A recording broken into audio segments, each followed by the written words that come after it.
Powerdive doesn't mess around trying to be sneaky. As soon as he detects an Autobot, he puts himself into a screaming dive directly at the enemy's position. He doesn't care if his target hears him coming. By the time anyone can react, Powerdive will have destroyed his prey and rocketed back up into the sky.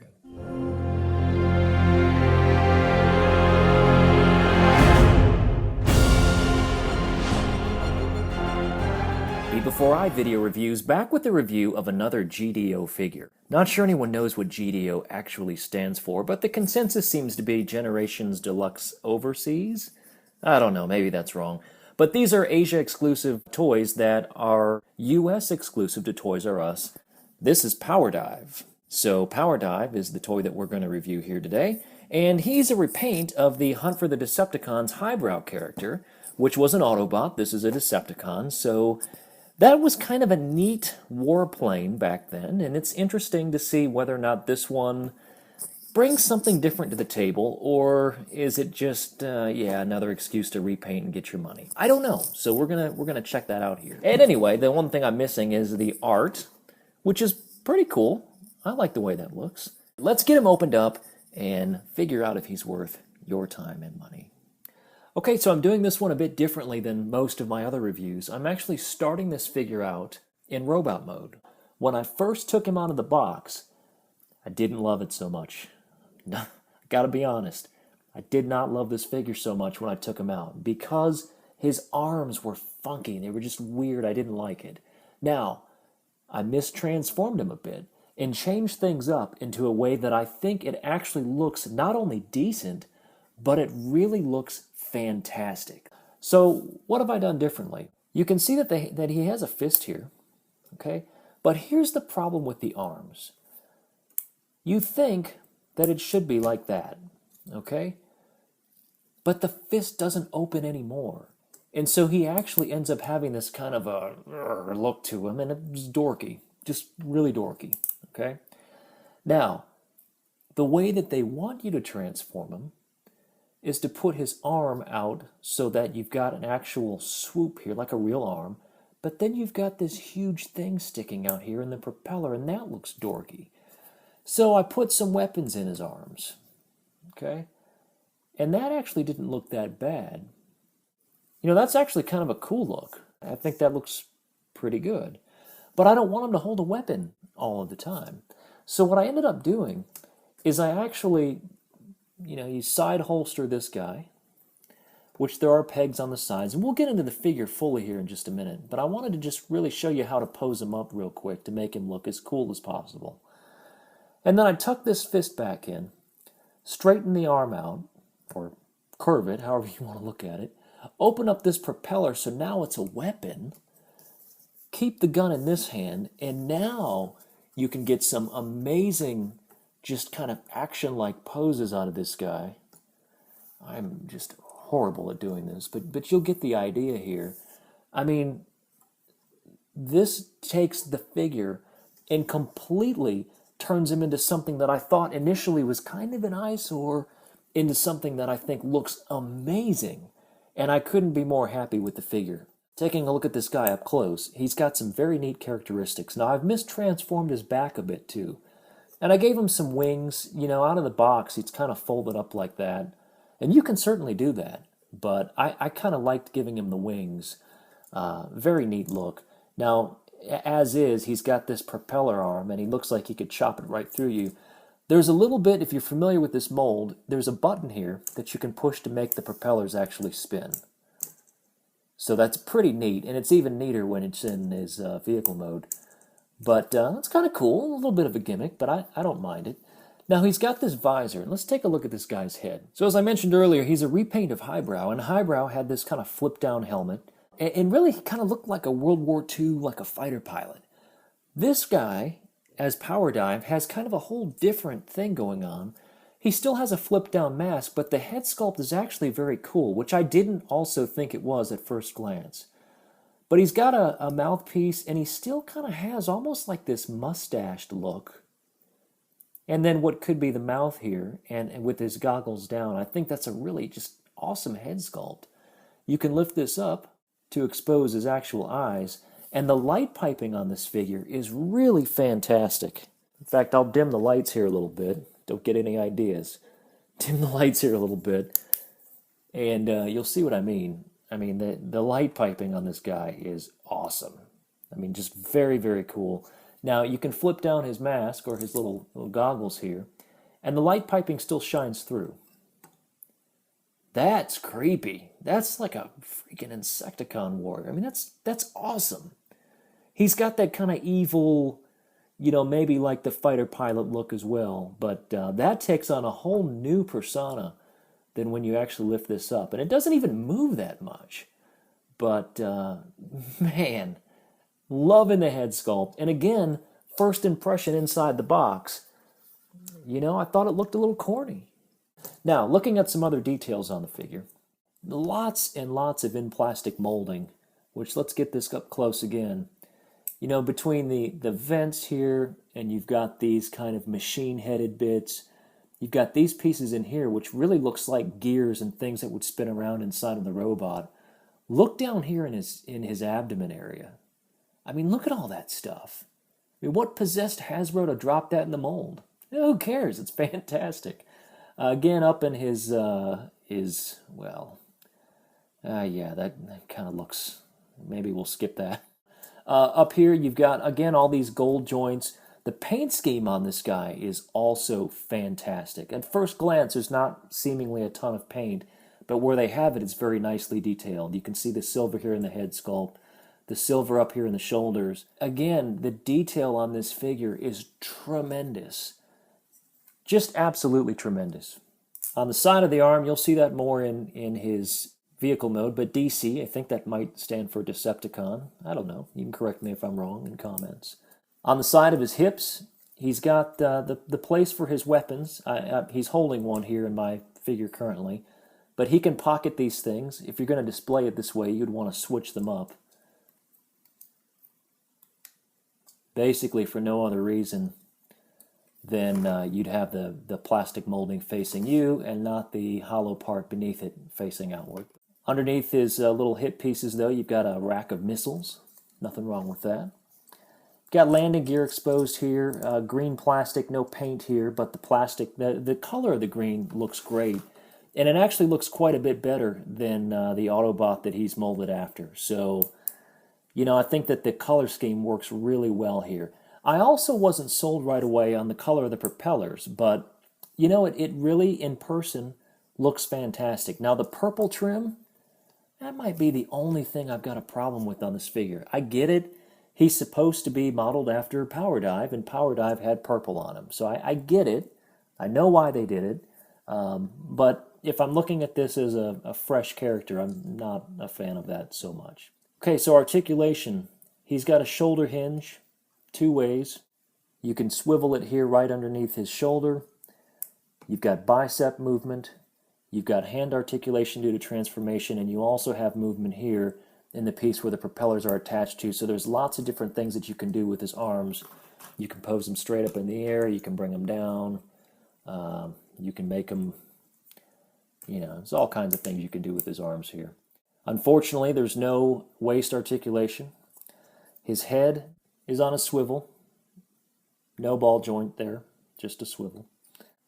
He's got very, very tight ratchets here in his legs, which is cool, and that also swivels forward. He's got knee articulation, quite a bit that you can do with the feet from a pivot standpoint, so you can get some really great standing poses out of this guy, and he's in no danger of falling over whatsoever. Okay, so you've seen Powerdive in his robot mode. The more and more I got to kind of messing with this guy, love the way he looks. I have no problem displaying him in robot mode.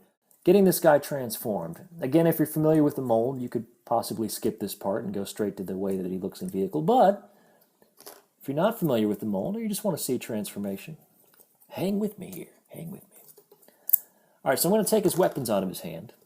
Okay, and just to kind of ease things up, I'm going to collapse these in just for now. What we're going to do to start things off is we're going to just straighten out his head. You can put the goggles up or down. I'm going to leave them down for now. I'm going to collapse these hands inside, and really, I'm going to just bring these shoulder pieces up, okay? And I'm going to cover his head. Rinse and repeat on the other side. And at this point, you just want to go ahead and tab these things in together. Get that snapped in real tight. And you don't need to be perfect. It doesn't have to be seamless.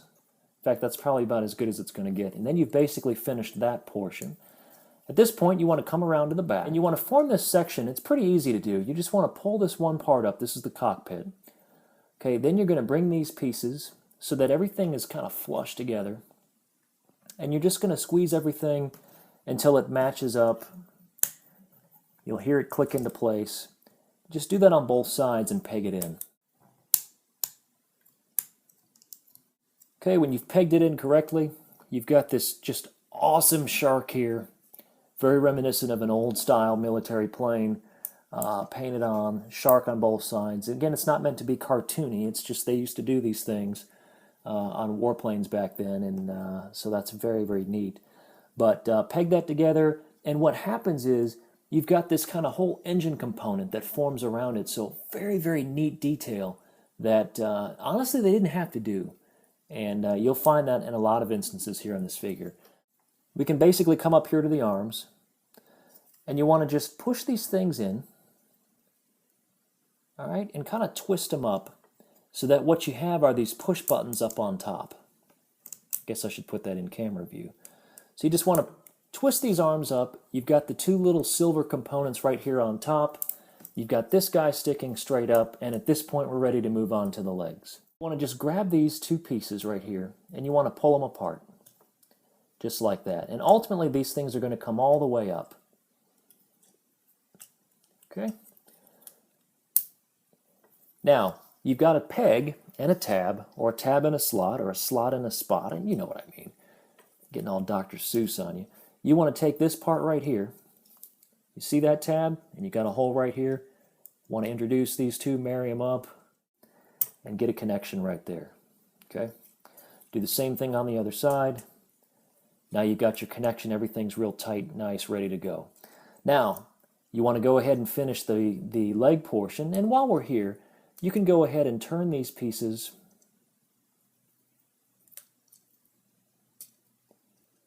and pull them out, just like that. And basically you have the front part of the plane done. You want to go ahead and tilt these in, just like that. Bring the legs down. You want to come around to the back here, and you want to lift this piece up, and you want to bring it all the way up to the front, and you want to tab that in place. Nice tight fit, and that'll really secure the front section of the plane. Go ahead and do the same thing on the other side. Lift it up, stretch it forward, snap it into place. The front part of this plane is now super tight. Moving back onto the legs, you want to go ahead and pull these sections out right here. Okay, then you want to tilt these down, and you want to bring them together, just like that. Now, you want to get the fins up, so you're going to lift, turn, and pull out.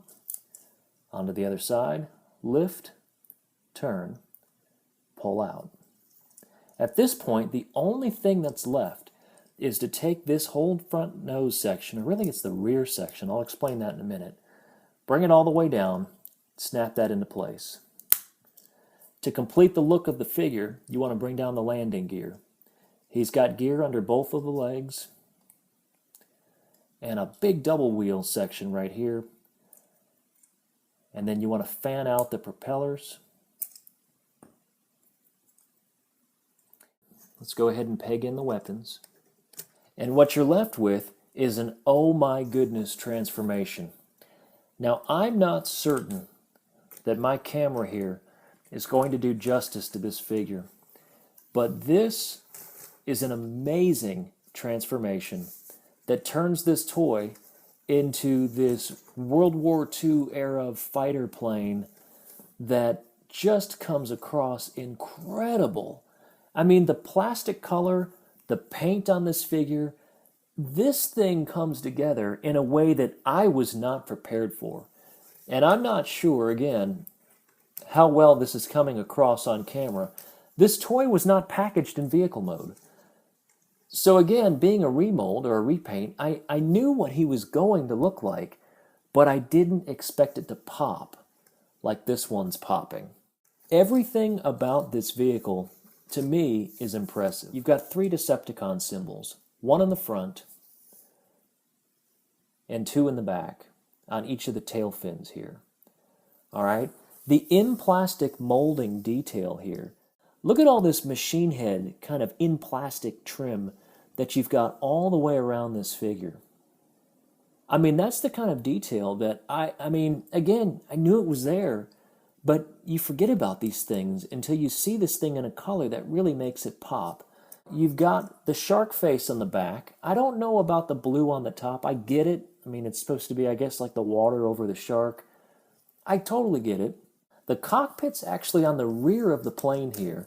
And if you look real close, it is seated correctly. I mean, the seat is actually facing, the back is this way, and the pilot would face forward. So that's absolutely supposed to be the way that it is. And if you look real close in there, I mean, it's got, the full seat and what looks like a little control panel. Again, this is not going to come across well on camera here, but the detail in there is pretty awesome. Looking at more detail, again, you've got your push buttons here for the blades. So, kind of cool, a little gimmicky maybe. I believe that you saw the DCs on the G2 figure of Powerdive, as well as the purple cannons. Again, the purple is really the only thing that I'm not really a huge fan of here, but I understand why they did it. Paint applications in his jet mode, or his plane mode. You've got the silver exhaust, or the gold exhausts here. You've got the push buttons here that are silver that we've already talked about in detail. The silver nose cone on the front, and you kind of see the kind of jet or the propeller turbine that would be in that middle section. You've got perhaps what might be the machine guns here. You've got the machine gun in plastic molding right here on the inside. I mean, again, the level of detail on this toy is really quite amazing. I also love when you set this down on the table, it doesn't lay flat. It kind of sits up like it really would, so that it's sitting up at a kind of a wedge shape, which is exactly how this thing would take off if it were flying in real life. So very, very neat. Size comparison, Voyager Prime here. You just get a generalized size comparison. So it's kind of a big figure. I mean, he's not as full of plastic as, like, say, Prime, but they feel about the same weight. There's a good bit of weight to this. Plastic doesn't feel cheap. There does not appear to be any mold degradation. Awesome figure. I was genuinely surprised by it. I wasn't actually expecting to like this guy that much, and I was pleasantly surprised.